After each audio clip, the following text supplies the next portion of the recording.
Imagine signing up for a social experiment to, supposedly fix your relationship, only to end up trapped in a group chat from hell. Oh, and surviving secret 5 a.m. fight nights. Oh my God, the fight nights? Right. And watching a grown man spray Febreze to clear the bad juju of his own terrible communications. Babes, welcome back. We love you. We see you. And honestly, nothing says romance like saying I love you. But let's put our entire relationship through a social experiment and see what happens. It is the absolute peak of modern romantic delusion. Welcome back, Snark Squad. Right. If you are joining us right now, I really need you to confirm that you have your emotional support snacks ready. Seriously, check your pantries. Because we have an ungodly amount of prosciutto and a massive wheel of brie sitting between us right now. The sheer volume of psychological warfare we just consumed over 3 hours of television requires heavy dairy. Heavy dairy, and honestly, possibly a prescription. Literally. Our mission today is to recap episodes 4, 5, and 6 of this beautiful disaster, break down the actual psychology of why these people are malfunctioning, and unpack the TMZ reports that show how this on-screen chaos bled into real-world consequences. I am already stress-eating the crackers. It is just non-negotiable at this point. Let's just clink glasses right now. Cheers to that. To surviving another week, to making it through the chaos, and to the profound relief that our real lives, no matter how messy they get, are not currently being broadcast for international judgment. Yeah, cheers. But before we get into the absolute delusion of these trial marriages, we need our adulting check-in. Oh, we desperately need it. We need to ground ourselves in reality before we spiral into reality television. Because I know you have been vibrating with rage all week about a specific logistical nightmare, and I frankly need to hear it. Oh, I have been waiting to unleash this. You know how I feel about administrative tasks? They literally drain my life force. They're your kryptonite.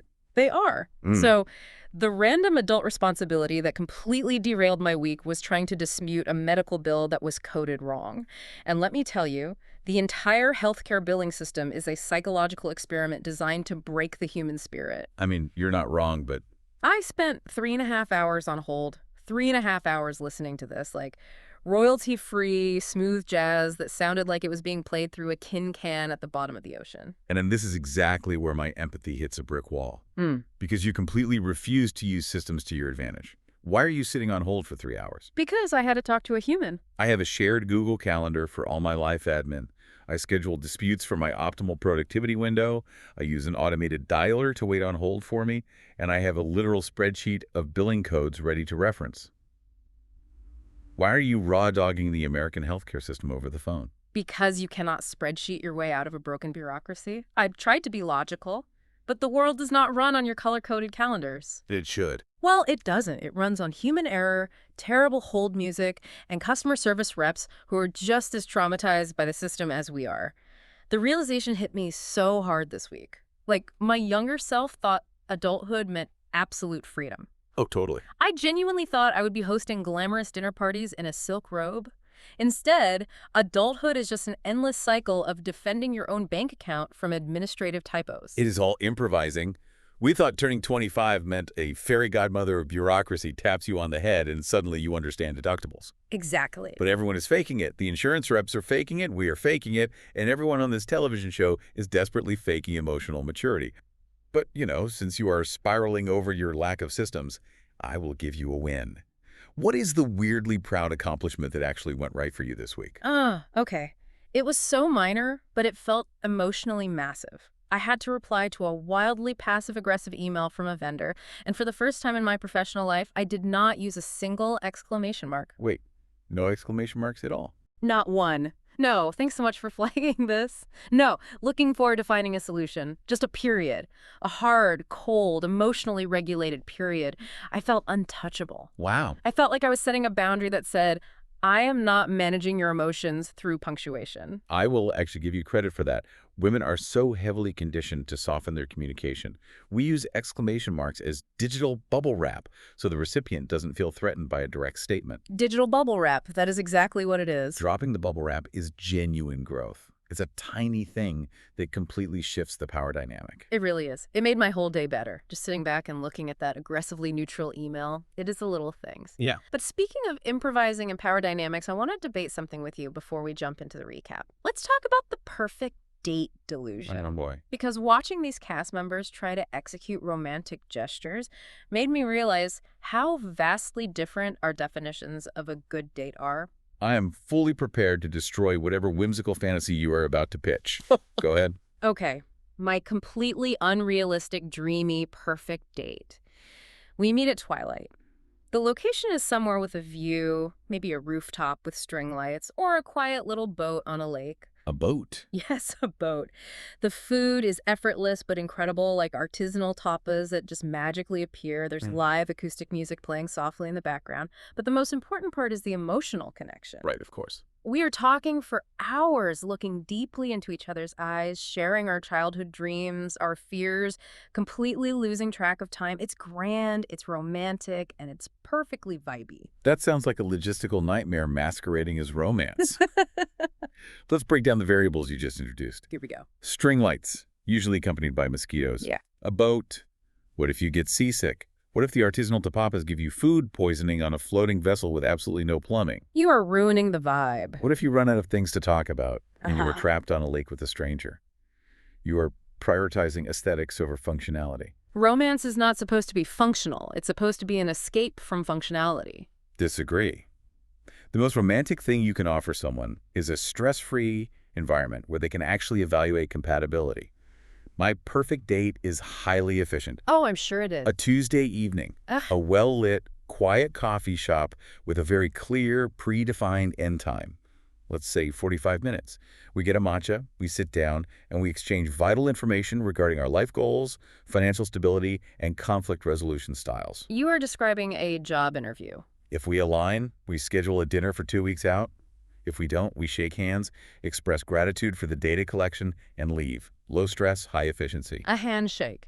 You want to end a date with a business transaction. You are severely underrating the romance of a grand gesture. The simple coffee date, underrated for networking, yes. But for finding a life partner, it feels incredibly low effort. I think it matters. But effort doesn't inherently mean grand gestures. It doesn't have to be expensive. It doesn't have to be a rented-out restaurant. But it has to show that you put thought into creating an experience for another human being. Grand gestures are often deeply stressful because they demand a massive emotional reaction. If someone rents out a whole restaurant for me or traps me on a string-lit boat, they aren't actually doing it for me. They are doing it so they can feel like a romantic hero. I mean, sometimes people just want to be nice. Now I have to perform overwhelmed joy for 2 hours just to validate their ego. The coffee date is authentic because there is nowhere to hide. But let me pose a different question to you. What is the tiny thing that makes someone instantly more attractive on a date? Active listening. And I don't mean just nodding. I mean when they remember a tiny, seemingly insignificant detail I mentioned 20 minutes ago, and they weave it back into the conversation later. That is actually a good one. It shows they are actually emotionally present, not just waiting for their turn to speak. They are building a map of who I am in their head. What about you? Punctuality. If you arrive exactly on time or 5 minutes early, I am instantly 30% more attracted to you. It shows you respect my schedule, which translates to respecting my time on this earth. That is so on brand for you. But on the flip side, the ultimate vibe ruiner. What makes you run? Bad defensive communication. When you ask a simple, curious question like, oh, why did you decide to move to the city? And they immediately act like they are being cross-examined on the witness stand, the instant defensiveness shows a complete inability to regulate their own insecurities. Or being rude to service staff. Yeah. It is the most reliable diagnostic tool for human character. Oh, absolutely. Huge red flag. If they are dismissive to a waiter, it shows a fundamental lack of respect for systems, service, and people they deem below them. It is an instant, non-negotiable deal breaker. Bad communication and toxic power dynamics will ruin the most beautiful string-lit boat ride in the world. Which is honestly the perfect pivot, because, babes, enough about our imaginary perfect relationships. Let's get into the actual meat of this show, where people are trying to find answers and somehow creating 17 more questions. Let's do it, Snark Squad. We are diving into the recap of the chaos of the swaps. And I need to set the stage because the structural integrity of this entire experiment is already collapsing. It's a complete mess. Going into these 3-week trial marriages, we have a slightly altered cast. Alex and Jebin were kicked out by production for passing secret notes, which was a rule violation. Jessica and Idris left early to get engaged, so we are left with 4 couples actually doing the swap. We have Killian living with Hayley, Blake living with Ashley, David living with Monica, and Luke living with Casey. Just reading those pairings out loud makes my stomach hurt. It is a recipe for absolute emotional devastation. But I have to push back on the very premise of this season's rules right out of the gate. Production kicked Jebin out for passing a handwritten note, a piece of paper. But then they allow literally every single person in this cast to retain their smartphones. It makes zero sense. And what do the cast members do? They break the fundamental no contact with your ex rule continuously. They are texting, they are calling, they are tracking each other's GPS locations on Find My Friends. How is a handwritten note a punishable offense, but running a covert digital surveillance operation on your ex is completely acceptable? It is staggering hypocrisy on the part of the producers. If you are going to put people in a pressure cooker, a highly controlled environment meant to test their emotional growth, you have to actually cut them off from their safety nets. Exactly. You cannot let them have a direct 24/7 Wi-Fi connection to their toxic comfort zones. The whole point of a trial marriage is to see how you function with someone new. If you are texting your ex every time you feel uncomfortable, you aren't doing the experiment. You are just having an emotional affair with your own baggage. And that lack of boundaries leads us directly to the absolute pinnacle of unhinged reality TV behavior. Yeah. We have to break down the 5 a.m. fight night. Because this wasn't just an argument. It was a domino effect of pure, unfiltered psychological warfare. Snark Squad. Let's look at how this disaster started. The primary rule break happens because Killian, who is supposed to be focusing on his trial marriage with Hayley, decides he needs an ego boost. Of course he does. He breaks the no contact rule and calls his original girlfriend, Ashley, and what does he tell her? He specifically confesses that he is building a deep emotional connection with his new trial wife, Hayley. Let's pause and analyze the mechanism of what Killian is doing here, because it is crucial. He isn't calling Ashley to check on her well-being. He is using a tactic called triangulation. Yes. Triangulation is a manipulation technique where a person introduces a third party into a dynamic to control the narrative, manufacture jealousy, and make the primary victim feel insecure and off balance. By calling Ashley and hyping up his connection with Hayley, Killian is actively manufacturing a rivalry. He wants Ashley to panic. He wants to ensure he remains the prize that two women are fighting over. Yes. It is so calculated. He wants Ashley to feel inadequate.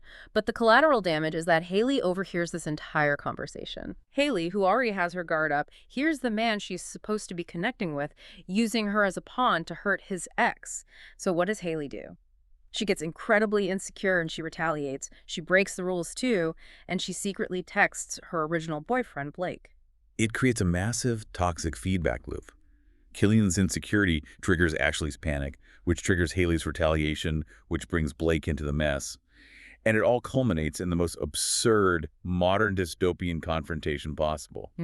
Because they are all tracking each other on Find My Friends. It's literally stalking. Killian looks at his phone and sees that Blake and Ashley are out bowling. They are having fun. And Killian, who just tried to make Ashley jealous, cannot handle the fact that she might actually be moving on. He loses his mind. The hypocrisy is blinding. He can call Ashley and brag about Hayley, but the second Ashley throws a bowling ball with Blake, Killian turns into a possessive monster, so it all converges at the shared apartment complex. From 5:00 a.m. to 10:30 a.m. Unbelievable. 5.5 hours of a four-way screaming match about building connections on a show that is literally designed to build connections. Picture the sheer exhaustion of a 5.5-hour fight. Yeah. Your cognitive function plummets, your emotional regulation is non-existent, and you revert to your basest defense mechanisms.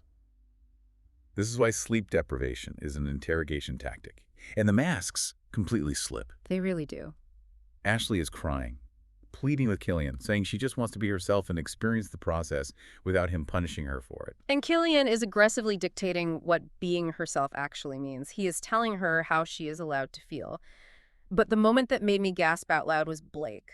Blake, who has been playing the calm, collected, emotionally intelligent, nice guy this whole time. The nice guy act dropped hard. He is in a trial marriage with Ashley. He looks at Ashley, who is sobbing, and he says, with this dead-eyed expression, "Shut the F up and let me talk." It was chilling, because up until that point, Blake had successfully managed his image. But that sentence wasn't just rude. It was an exertion of pure dominance. It was a command meant to completely silence her reality so he could impose his own. And what fascinated me is Hayley's reaction. Hayley and Ashley do not like each other. They are the 2 points of Killian's toxic triangle. But when Blake says that, Hayley immediately jumps in to defend Ashley. She did. She yells, "Don't talk to her like that." It was this brief, shining moment of female solidarity where Hayley recognized the blatant, aggressive disrespect and refused to let it slide, even for a woman she considers a rival. Which is commendable. Yeah. But the entire 5-hour ordeal was entirely preventable. This goes back to my point about systems. A literal Google Calendar block for no ex-contact, enforced by production, putting their smartphones into a physical lockbox for 3 weeks, would have saved them 5.5 hours of screaming. I mean, you're right, but if you remove the mechanism of surveillance, the phones, you force them to actually sit with their own anxiety instead of projecting it onto each other. They all agree at the end of this exhausting showdown, as the sun is literally coming up, to finally block each other's numbers. But they don't. We know they don't, because they are addicted to the chaos. The fighting provides a dopamine hit. It makes them feel alive because it's the only way they know how to feel passion. But babes, as horrific as Fight Night was, it is child's play compared to what happened next. Oh, this part.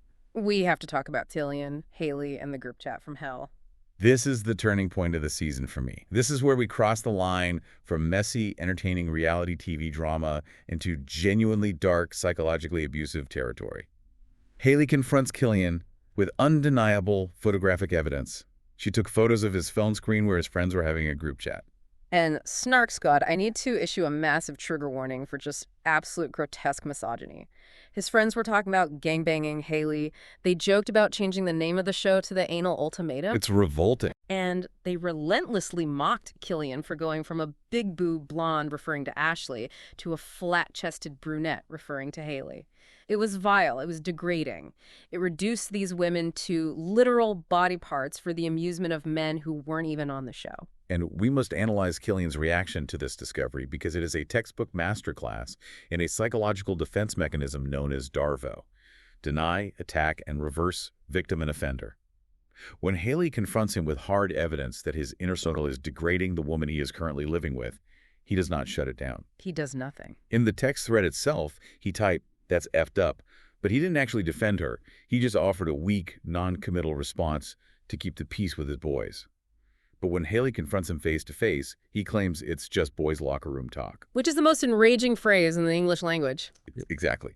It's a phrase designed to excuse horrific behavior by claiming it's a biological imperative of male bonding.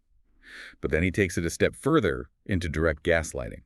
He looks at Hayley, who is holding photos of his text messages, and feigns complete innocence. He says, "Does that sound like something I would say?" I don't remember saying that. He's demanding that she abandon her own empirical evidence and trust his fabricated reality instead. It is terrifying to watch. Yes, Killian, it absolutely sounds like something you would say, because you are actively condoning it by laughing it off. You are complicit. And to make it infinitely worse, Hayley brings up another comment he allegedly made in that chat. Oh, the modest comment. Yes. Killian told his friends that if Hayley wasn't so modest, he would have slept with her already, purely to get back at Ashley for how she was acting with Blake. He is openly admitting to viewing sexual intimacy not as a connection with Hayley, but as a weapon to inflict emotional damage on Ashley. He is reducing Hayley to a blunt instrument of revenge. It is despicable. But to fully understand this dynamic, we have to look at Hayley's reaction. Because Hayley is rightfully furious. She has every right to scorch the earth. Absolutely. But when she meets with her aunt to debrief, her aunt points out a deeply uncomfortable truth about Hayley's own psychology. Hayley seeks out dysfunction so she can fix people. This is where I struggle, because Hayley's main grievance in the argument with Killian wasn't just the sheer disrespect, that she was incredibly angry about the misogyny. Her recurring central complaint was, "I poured into you, I built you up, I taught you how to communicate with Ashley." She kept focusing on her unreciprocated labor. Because Hayley has a profound savior complex. She wants to be the architect of a man's emotional growth. She doesn't want an equal, healthy partner who can self-regulate. She wants a broken project. Because if she fixes him, he owes her. It creates a dynamic where she is always morally superior and deeply needed, which shields her from ever having to be vulnerable herself. I hear that, but I have to push back on placing the blame entirely on an internal savior complex. Is it just a savior complex, or is it the societal conditioning that tells women from birth that they are supposed to be the emotional managers in a relationship? That's a fair point. Society teaches women that if a man is toxic, it's just because the right woman hasn't loved him hard enough yet. Hayley is acting out a script that tells her her value is intrinsically tied to her ability to rehabilitate a damaged man. That is a very fair sociological point. Hmm. The culture normalizes women acting as unpaid therapists for their partners. But regardless of whether the root is internal psychology or external conditioning, the result is the same.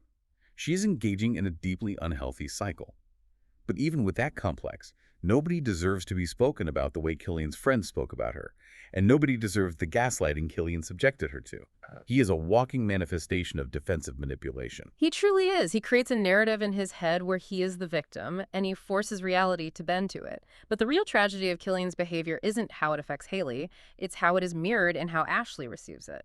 Which brings us to the Ashley and Blake trial marriage, from therapy to toxicity. Watching Ashley is profoundly difficult because you're watching the results of long-term emotional subjugation. She defends Killian's abuse. Ashley sits down with Blake, and Blake is actually trying to explain to her how toxic Killian's behavior is. Blake uses the movie It Ends With Us as an analogy to explain cycles of abuse. He asks her a very direct, sobering question. If your daughter were in a relationship like this, what would you tell her? And Snark Squad, Ashley looks him dead in the eye without a hint of irony and says she would tell her daughter to focus on the good. That sentence is the textbook definition of a trauma bond. A trauma bond is like an emotional slot machine. When an abuser mixes extreme cruelty with intermittent, unpredictable periods of intense affection, the victim becomes biochemically addicted to the cycle. It's so sad. The lows are so low that when the abuser finally shows a sliver of kindness, the good, it feels like a massive rush of relief. Ashley has normalized the disrespect to the point where she views mere survival as romance. She literally cannot conceptualize leaving. I am mourning for her. She is so reliant on Killian, so terrified of the vast emptiness of abandonment, that she will accept literal crumbs of affection mixed with screaming and public degradation just so she doesn't have to face the world alone. It breaks my heart because you can see her fighting to protect the very cage she is locked inside. And while we are analyzing Ashley's tragic position, we have to address the bizarre, almost surreal dynamic during Guys' Night, where Killian is openly mocking Ashley's intelligence to the other men. Oh my God, the political quote. We have to talk about this. We do. Yeah. And to be absolutely clear to our listeners, we are going to report this purely as the wild, factual quote that was broadcasted on our screens. We are not taking a stance on the politics. We are just presenting the absolute absurdity of the conversations happening among this cast. During Guys' Night, the men are discussing the women, and Killian wants to make a point about how Ashley isn't very bright. And his example is just... And the literal example he uses, the actual supposedly damning evidence he provides to the group, is that Ashley knew that eggs are more expensive because Biden killed all the chickens. I had to pause the TV. I had to rewind it and turn on the subtitles because I thought the audio had glitched. That was his benchmark for assessing human intelligence, a completely unhinged conspiracy theory about presidential poultry assassination. And the most staggering part, the rest of the guys just kind of nodded along. The context of this conversation is a fever dream. It proves that these men operate in an intellectual vacuum where facts are entirely optional. It is wild, but it also perfectly segues into the downfall of Blake. Because during that conversation and in his talks with Ashley, Blake initially looks like the hero. He's giving Ashley good advice. He's listening to her. He's quoting domestic violence analogies. He seems like the emotionally mature foil to Killian. But then the condescension creeps in. Blake is the most dangerous type of modern toxic man. He is the guy who has consumed exactly 3 months of therapy content on TikTok, learned all the buzzwords, and now weaponizes that vocabulary to manipulate everyone around him. Yes. He uses therapy speak as a shield. Let's look at what happens. He goes out all night, doesn't come home to the shared apartment, and completely ignores Ashley's text messages. When he finally strolls in the next morning, Ashley rightfully confronts him. She accuses him of secretly seeing Hayley, which, by the way, he absolutely was. He 100% was. She is stating a factual concern.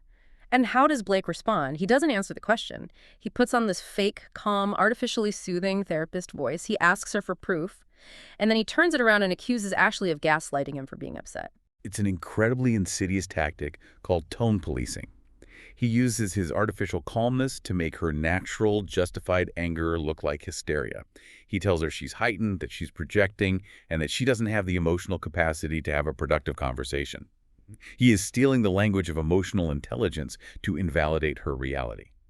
And then, we get the piece de resistance. The Febreze. When Ashley finally gets fed up with his circular manipulation and storms out of the apartment, Blake casually walks over, grabs a bottle of Febreze, and starts spraying it around the empty room, announcing to the cameras that he needs to clear her bad juju. I was screaming laughing at the absurdity, but I was also deeply horrified. It is so profoundly performative. He knows the cameras are rolling. He wants to be immortalized as the unbothered Zen master who is just patiently dealing with crazy, irrational women, when in reality, he is the one creating the crazy. He is incredibly manipulative. He just hides it behind a soft voice and a fresh linen scent. Exactly. Killian is overt with his toxicity. He screams and breaks things. Blake is covert. He whispers and sprays air freshener. Blake, using Febreze, isn't just rude. It's an emotional smoke grenade. He deploys something physical and ridiculous to distract from the actual logic of the argument, ensuring that the narrative becomes about Ashley's bad energy rather than his infidelity. Which brings us to another flavor of toxicity. Let's pivot to David and Monica, the submissive wife and the 8th grade friend. Because if Blake is covert, David is proudly, unapologetically overt. David and Monica go to a salsa dancing class, which starts out cute. David is stepping out of his comfort zone. But then they sit down to have a conversation about relationship dynamics, and David drops a nuclear bomb. He looks at Monica, a woman who is highly educated, financially independent, and fiercely ambitious, and tells her that she is too strong-willed. He states plainly that he wants a woman who is more submissive. I physically recoiled into my couch. The word submissive in the context of a modern equal partnership is a massive glowing neon warning sign. It is not a request for compromise. It is a blanket demand for control. Let's unpack the socioeconomic anxiety driving this demand. Monica has made it clear she expects a certain lifestyle. David works at a job that does not meet those financial expectations. When men feel out-earned or professionally insecure compared to their female partners, they often default to demanding traditional patriarchal dominance to reestablish the power dynamic. If he can't control the finances, he demands to control her behavior. And it escalates immediately. Monica reveals she has a male best friend that she has known since the 8th grade, over 20 years of platonic friendship. She mentions that she occasionally goes out of town to visit him. David immediately vetoes this. He says, absolutely not. He wouldn't allow her to visit him alone because he doesn't trust the people around his partner, and he needs to be there to protect her. The logic here is completely broken. Let's break down what he is actually saying. If you claim to trust your partner, but you don't trust their 20-year best friend, you are implying one of two things. Either you believe your partner is completely incapable of setting and enforcing her own boundaries, or you believe that every single man on earth is an active predatory threat that only you, the alpha male, can neutralize. It is not protection. It is isolation. It is a textbook control tactic disguised as chivalry. And when Monica pushes back on this, when she rightfully says, you can't dictate who my friends are, what does David do? He immediately pulls the trauma card. He completely changes the subject to his childhood. He brings up the CPS visits, the abusive stepdads, the fighting in his home. He uses his very real, very tragic past as an impenetrable shield for his current controlling behavior. Which is another classic manipulation maneuver. You can't be mad at my toxic behavior because I am damaged. This is why I give a standing ovation to Monica's dad. Yeah. Because this is the only moment of genuine accountability we see in these 3 episodes. Yes. Shout out to Monica's dad. They go to lunch, and David tries to spin this exact same narrative on him. And her dad, who also had an incredibly tough, impoverished upbringing, looks David dead in the eye and basically says, I get it, life was hard, but you write your own book. You are a grown man now. You cannot use your past as a crutch for how you treat people today. It was the healthiest, most profound boundary setting I have seen on this entire network. It was a beautiful, sobering moment. Trauma explains behavior. It does not excuse it. It gives us context for why David is afraid of losing control, but it does not give him a free pass to isolate his partner. David needs real licensed therapy to process his childhood, not a reality TV trial marriage where he can project his fears onto a woman. Speaking of people who need to be living in the real world, let's talk about our final couple, Luke and Casey, Disney adults and the hick. This pairing is fascinating from a psychological standpoint because they are entirely sidestepping the aggressive fight night drama, but they are serving us absolute, mind-numbing, surface-level chaos. Let's look at Luke's profile. He is a Disney adult. He works as a server at Olive Garden. He states that he wants to be a firefighter, but he has literally no plan B if he fails the physical or written test. He is floating through life on vibes and unlimited breadsticks, and he bonded with his original partner Monica over fitness, but he brings this obsession up to Casey, his trial wife. They're having a conversation, and he tells Casey that letting yourself go or gaining weight in a relationship is a massive ick for him. He explicitly says if his partner gained weight, it would be a huge turnoff and a deal breaker. The audacity is staggering. The combination of complete financial instability with supreme physical vanity is a lethal mix. You are serving soup and salad for minimum wage, my guy. Maybe focus on building a 401k instead of hyperfixating on your partner's body fat percentage. He evaluates human worth solely on aesthetics. But Casey, who is an absolute angel, handles it with so much grace. She doesn't scream at him. She tells him that character matters more than looks. And then she reveals her own trauma, which makes his comment so much worse. She explains that she gained weight during a period of deep clinical depression. She tells him her mom died when she was 13. She had a clean freak stepmom who kept her constantly on edge, meaning her home wasn't a safe space. And when David was playing basketball overseas, she was completely alone, trying to manage a failing business. Of course, her body changed. She was in survival mode. Casey's story requires deep, profound empathy. She has endured incredible loss and isolation, and she's sitting across from a guy who thinks buying a round of drinks at a local bar makes him an alpha male. Yeah. And who equates a woman's value with her gym schedule. They're fundamentally speaking different languages. She has immense emotional depth forged in grief. He has the emotional depth of a scoop of protein powder. It just highlights how completely incompatible they all are. The producers didn't match them for growth, they matched them for friction. And if you think the on-screen behavior was bad, Snark Squad, the post-show tea, is piping hot and actually terrifying. Because this isn't just a TV show, these are real people. Yes. The real-world news broke recently, and it heavily contextualizes everything we just watched. TMZ reported that Blake, our soft-spoken, therapy-babbling, Febreze-spraying Zen master, was arrested for domestic violence against Hayley in Nacogdoches, Texas, in October 2025. This was after filming wrapped. It is chilling. When I read that article, my blood ran cold.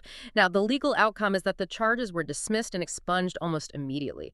Hayley declined to press charges, which is incredibly common in these situations, but she did make a public statement. She said that accountability needs to be taken publicly as well. We are always shocked, but rarely surprised when the toxic behavior on screen escalates into the real world. Blake's fake calm demeanor when he told Ashley to shut the F up. That wasn't a bad edit. That was the mask slipping. The red flags were real. They were waving furiously. And this arrest validates every single concern we had about his covert, manipulative tendencies. He uses a soft voice to hide a deep well of aggression. It is so disgustingly sad. It proves that you cannot fix these men with a trial marriage. And meanwhile, in the clown car of this cast, Jabin, who, remember, was kicked out in episode 3 for the handwritten note, is online acting like a complete menace. He's actively reposting the TMZ articles about Blake's arrest, hyping up the upcoming reunion, and gloating. He's literally commenting, you guys only know 10%. He's using a real-world domestic violence arrest to farm engagement and get clout for his 5 minutes of fame. It just proves that almost every single person cast on this season operates on a level of moral bankruptcy that is difficult to comprehend. They view human suffering as content. They really do. Okay, I need to take a deep breath. Let's transition into our first segment because I need to put these people in the hot seat and interrogate their actual motives. Welcome to segment 1, the Ultimatum hot seat. I have my metaphorical gavel ready. Let's do a rapid-fire psychological interrogation of these major cast members. What are they actually doing here? I will start with Killian. What is he really here for? What does he actually want? Control. Pure and simple. He is not here to get married. He is here to exert dominance over Ashley, break down her self-esteem so thoroughly that she believes no one else will ever want her, and prove to himself that he is the alpha in every room. I agree with the control aspect, but let's take it a step further. Is he communicating or reacting? He is reacting entirely out of a fragile ego. He operates purely on the fear of looking weak. He wants Ashley to submit, but the second she does, he loses respect for her. It's a game he is playing against himself. Next up, Hayley. What is she afraid to admit? This is the tragedy of Hayley. She is terrified to admit that she likes fixing broken men more than she likes being in a healthy relationship. She thrives in the chaos of a toxic man because it makes her feel indispensable. If a man is fully functioning, emotionally regulated, and doesn't need a mother figure, she doesn't know what her role is. She equates being needed with being loved. Yes, she uses their dysfunction as a mirror for her own superiority. If he is a mess, she is the savior. Moving on to Ashley. Is she ready for marriage or just afraid of losing someone? She is absolutely terrified of the void of abandonment. She is not ready for marriage. She's ready to be a hostage if it means someone will occasionally hold her hand. She is so heavily reliant on Killian that her entire identity, her entire nervous system, is wrapped up in appeasing his rage. She cannot distinguish between love and anxiety. It's the trauma bond in its purest, most devastating form. She thinks the panic she feels when he leads is passion. And finally, Blake. What does he actually want? He wants an audience. He wants to be perceived as the smartest, most emotionally mature guy in the room while being incredibly manipulative behind closed doors. He wants a woman who will look at him like a savior, who will constantly validate his intellect. But the second she questions his behavior, he turns ice cold. He wants compliance disguised as a modern, progressive partnership. Yeah. I genuinely debate whether any of these four individuals actually want to be married at all. Marriage requires vulnerability, compromise, and the willingness to be wrong. They view marriage as a territory to be conquered and defended. They want the title, they want the wedding photos, but they utterly refuse to do the foundational work. Preach. They just want the aesthetic of a relationship. Which brings us perfectly to segment 2. Couples therapy without the license. We are rolling up our sleeves, putting on our imaginary cardigans, and giving these couples the tough love they desperately need but cannot afford. Let's start the session with David and Monica. Diagnostic overview. The biggest issue here is David's deep-seated need for control, masked as a desire for a traditional, submissive partner, which completely clashes with Monica's fierce independence and her extremely high financial expectations. The conversation they keep avoiding, the elephant in the room, is this. Can David actually handle an equal partner? He says he wants a strong woman, but the minute she acts strong, the minute she mentions her 20-year male best friend, he panics and wants to clip her wings. And on the flip side, what Monica needs to hear is that she cannot expect a firefighter or an Olive Garden employee to magically become a multi-millionaire overnight. She has champagne taste, and she's judging these guys for offering tap water. She is financially incompatible with the men she is attracted to. Homework assignment for them. David, you are going to real licensed intensive therapy for your childhood trauma. You're going to stop using your past as a weapon to control Monica's friendships. You need to learn that trust does not equal surveillance. Monica, your homework is to sit down with a financial planner and figure out what you actually need to survive versus what you want for Instagram aesthetics. Stop expecting a man to be your entire financial retirement plan. Yes. Get a 401k, Monica. Okay, next patients in the clinic, Luke and Casey. Biggest issue here is a massive disparity in emotional depth. It is the surface-level vanity from Luke colliding with the deep, unresolved emotional trauma from Casey. What they need to hear, point blank, is that they are fundamentally, irreparably incompatible. Casey, you have lived 1,000 lives of grief and survival. You have profound depth. Luke is worried about other guys buying you drinks at a bar to save him $15 on a bar tab. He cannot hold the weight of your emotional reality. He will drown in your depth, and you will starve on his surface. The homework is simple but necessary. Luke, you have to read a book cover to cover that isn't about fitness, macros, or hustle culture. Read a memoir about empathy. Read something that forces you to consider the internal life of another human being. Casey, your homework is mirror work. You need to look in the mirror every single morning and realize you do not have to shrink yourself physically to meet his bizarre weight standards or emotionally to be loved. You are allowed to take up space. I have chills. That is real, actionable advice, but unfortunately we have to descend back into the mess for segment 3, the red flag auction. I love this game. I have the gavel. We are auctioning off the absolute worst quotes and ideologies from this episode. For each item, we decide, how serious is it? Do we bid to fix it, or do we sprint in the opposite direction? First item on the block, David looking Monica in the eye and saying, I like my women a little more submissive. Slamming gavel. Instant run. Do not pass go. Do not collect $200. You run until your lungs burn and your legs give out. That is not a quirky personality trait. That is a fundamental structural belief that women are secondary citizens in a relationship. You cannot negotiate with someone who doesn't view you as an equal. I couldn't agree more. Sprinting away, item 2 on the block, Killian defending the horrific group chat by shrugging and saying, it's just boys' locker room talk. Severe red flag. RA. The locker room talk excuse is the oldest, most pathetic shield for systemic misogyny. It relies on the assumption that when men are alone, their natural state is to degrade women. If that is how you and your friends talk in private, that is exactly who you are. The company you keep is a direct reflection of your character. If you don't check your friends, you share their values. Run. Item 3 breaks my heart, but we have to auction it. Ashley saying, I tell my daughter to focus on the good in an abusive relationship. Oh, this one. I don't run from this. I bid to fix it. I disagree, and here is why. You cannot bid to fix someone who doesn't realize they are broken. It requires intense, long-term deprogramming therapy. She's not evil for saying it. She is a victim who has survived by adopting that mindset. But if you try to fix her while she is still defending Killian, you will just become another person she lies to. She has to want to leave first. That is a fair point. You can't rescue someone who is actively fighting the lifeguard. But my instinct is still empathy for her delusion. Item 4. Blake spraying Febreze to clear the bad juju after Ashley leaves the room mid-argument. Run. But honestly, laugh out loud while you were running, because it is so fundamentally unhinged. You can't fix a man who thinks tropical air freshener solves deep-rooted gaslighting and infidelity. Just run and chuckle at the sheer absurdity of the performance. Final auction item. Luke casually mentioning, weight gain is an ick. Run. Just run. Fast.